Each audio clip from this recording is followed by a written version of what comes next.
Je lis du livre de Matthieu, chapitre 3, au verset 10, ce qui suit. Déjà, la cognée est mise à la racine des arbres. Tout arbre, donc, qui ne produit pas de bons fruits sera coupé et jeté au feu. Prions. Notre Seigneur, notre Dieu, nous te remercions pour ta parole. La parole qui sauve. Merci Seigneur. Merci de continuer de te révéler à nous,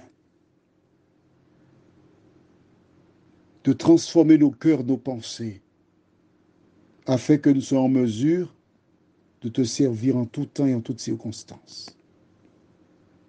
Fais-nous du bien comme toi seul peux le faire. Conduis-nous jour après jour et que nous puissions toujours demeurer à l'ombre de tes ailes. Nous te réclamons cette grâce au nom de Jésus et pour ta gloire éternelle. Amen. J'aimerais que tu notes avec moi l'essentiel du discours de Jean-Baptiste.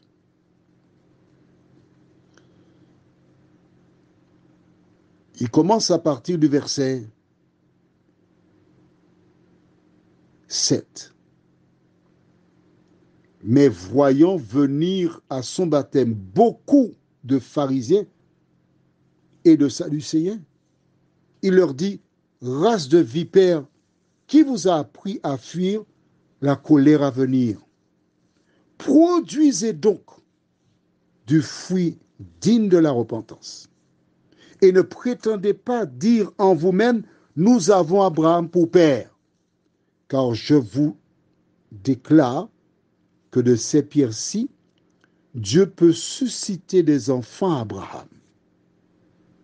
Et le verset du jour, déjà, la cognée est mise à la racine des arbres. Tout arbre, donc, qui ne produit pas de bons fruits, sera coupé et jeté au feu. Il n'y a pas de temps à perdre. Que veut dire le verset du jour? L'agriculteur, il plante. Il met un plan en terre. Il suit scrupuleusement ce qu'il faut afin d'avoir les fruits. Mais que se passe-t-il? L'arbre porte de mauvais fruits.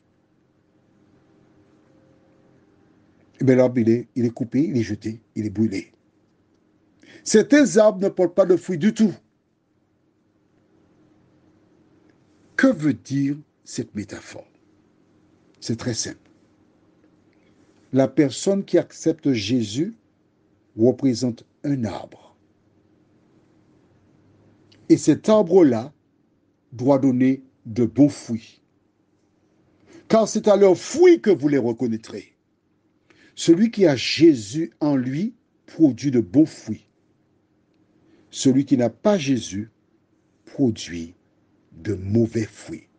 La question est la suivante. Qui règne en toi?